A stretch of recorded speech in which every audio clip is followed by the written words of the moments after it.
Uma só. Tá bom. É na questão da impulsividade. Você deu o seu exemplo da Coca. Depois disso, você nunca mais vai poder beber Coca, porque essa semana eu tava Boa pergunta. conversando com um amigo meu e ele tá viciado em rede social. E aí ele resolveu comprar um celular que tem uma cor só pra ele não ver mais rede social. Como assim? É um celular que, tipo, só tem. Você lembra daquele jogo da cobrinha? Sei. É desse jeito o celular. Cara, E aí ele resolveu comprar um desses. sério? Eu falei, acho que pra sempre você vai ficar nessa, porque não consegue, não dá pra ter um equilíbrio. Ou Nossa, é muito boa a sua pergunta, tá? Depende do tipo, depende do que a gente tá parando de usar. Por exemplo, dá pra usar cocaína de vez em quando? Não. É. Entendeu? Então depende do que você tá tirando, mas vamos pegar o seu exemplo e o meu. Eu poderia, né, tomar de vez em quando. Meu marido perguntou, por que você não toma só de vez em quando? Eu falei, porque eu sei que se eu tomar, vou tomar só de sábado. Só final de semana, vai. Uhum.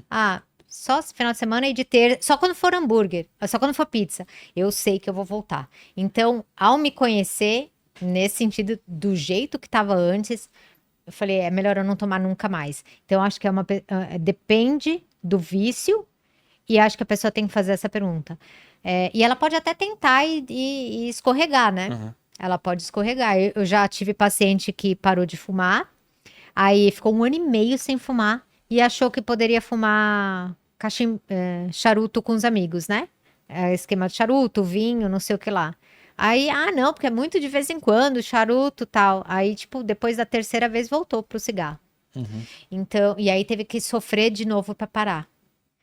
Falando de rede social, eu diria que até daria para fazer um meio termo. Nós todos somos viciados em celular. É muito difícil achar alguém que não é viciado. Nós usamos. Eu estava vendo a média de horas assim do brasileiro, é uma das maiores do mundo, são uma vida no celular. E a gente poderia tentar tirar primeiro e depois estabelecer, ou quem não quer tirar, estabelecer o tempo que você vai usar. Tipo, eu vou usar, e olha, é bastante, hein? 2 horas por dia. Sei lá, se eu usava 8, se eu usar 2, tá bom, né? Melhora. Então, é flexível, né? Não Uhum. precisa ter, não tem um jeito tão certo assim. Se estivesse comigo, eu ia ver junto com a pessoa. Cara, conhecendo você do jeito que é, o que você acha? É. Eu acho que se eu voltar, vou voltar com tudo. Então não volta. Eu assim com doce, cara. Eu fiquei um mó tempo. Fiz uma promessa quando nasceu meu filho, ficar sem comer chocolate até o final do ano. Consegui. Uhum. Consegui. Mas quando voltei, mano. Comeu tudo que não. Pô! Então não Você adianta. sofreu Sobre. ao parar de Pô, comer? muito. Muito, Depois de um né? tempo, não. Mas aí. Depois de um no- tempo, quando você lembra? Meu filho nasceu em agosto, fiquei até a virada do ano sem comer. E aí, fica chocotone. Eu falei, Nossa. nossa, peguei chocotone, velho. Eu pegava com a mão, eu nem cortava. Já, aquela coisa Esfregava na meio cara. de filme, cara. Aqueles caras viciados, assim. Mas aí o seu paladar não mudou? Assim, tipo, começar a comer fruta e sentir um pouco mais de Sim, sabor? mas bastou 2 O chocotones. primeiro e já era. A memória, né? É, volta rápido, cara. Mas tava meio assim, tipo, depois, se eu comer assim, não fui direto pro chocotone. Fui no chocolate, falei, nossa, tá doce pra caramba esse negócio, né? Não era tão doce assim.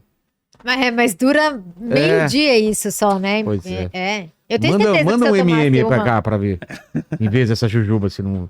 Eu não coloco o MM aqui, se não era o dia, pô, a entrevista inteira eu É, pegava. Jujuba, eu nunca vi você pegando uma.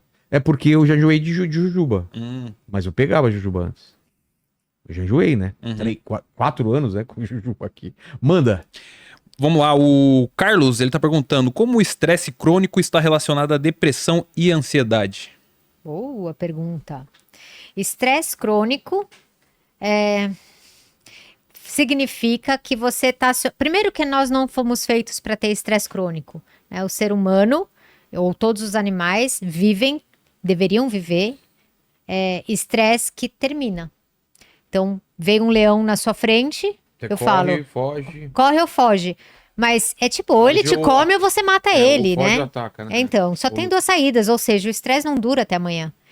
E a gente hoje vive numa sociedade em que a gente leva os estresses. Estresse crônico faz com que a gente acione demais o sistema límbico e principalmente a amígdala. A amígdala é uma parte do nosso cérebro que eu falo que é o alarme. É o nosso alarme de casa. sabe?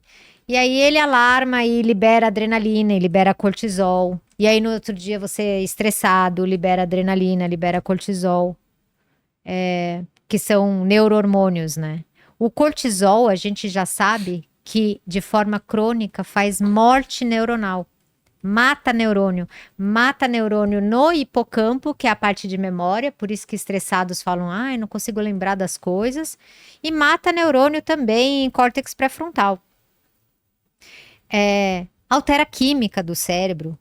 Então você tem prejuízos físicos mesmo. Se você for olhar o cérebro de alguém com estresse crônico, ele se modifica, ele diminui a parte de hipocampo, por exemplo. Diminui até as ligações entre os neurônios. Você está dando um dano físico para o seu cérebro.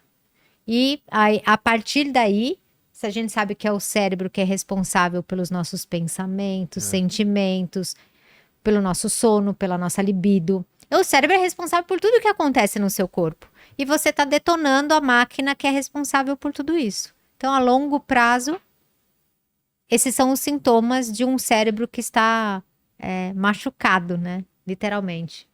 Danificado. Tem a última aqui, da Carol. Ela fala assim, por que você aconselha evitar programas como Cidade Alerta ou Jornal Nacional? Essa aqui eu vou mandar pra minha mãe até. Eu tenho que mandar pra minha mãe também, cara. Só assiste essas coisas que fica mais com pânico. Ai, filho, não sai da rua, olha o que eu vi aqui. Essa é a resposta, porque o nosso cérebro, ele não sabe a diferença entre o que é real. Primeiro que aquilo é real, né? Mas vamos lá. Mas quando você está assistindo, além de ser real, quando você está assistindo, o seu cérebro, ele não sabe que aquilo não está acontecendo com você. Eu dei o exemplo aqui, voltando no podcast, né? Que quando você põe uma agulhinha na mão de uma outra pessoa, você já sente dentro de você, é o seu cérebro sofrendo. Então você imagina você assistindo um sequestro, uma morte, enfim, todas essas coisas. O que está funcionando dentro do seu cérebro, né? As imagens são ruins, o som é ruim, você está criando dentro de você essas vivências. Mesmo elas não sendo suas, seu cérebro vive como sendo suas. E aí, assim como um filme de terror, quando você desliga, você já começa a ouvir barulho na cozinha, você já não quer mais sair de casa, então você está inundada com um monte de emoções e químicas dentro do seu corpo que são de medo. E aí lembra que o Vilela tinha falado, né? E os pop-ups na cabeça. Olha lá, você assistiu uma coisa que te gerou medo, aí você tá com um potinho de medo na mão, um potinho de ansiedade na mão. Me fala se com um potinho de ansiedade e de medo você vai conseguir ter bons pensamentos. Não vai. Então, a briga que você teve com o seu marido, as injustiças que você viveu no trabalho, elas facilmente vão aparecer na sua mente como pop-up, porque é esse potinho de sentimento que você está segurando, né? Então, acho que a frase que eu poderia dizer para todos vocês aí é: cultive os pensamentos, porque é com eles que você vai conviver, né? Cultivar pensamento assistindo programas de morte, você já sabe o que você está cultivando, né? Você está regando, pensa sempre isso, com o que você está regando a sua mente,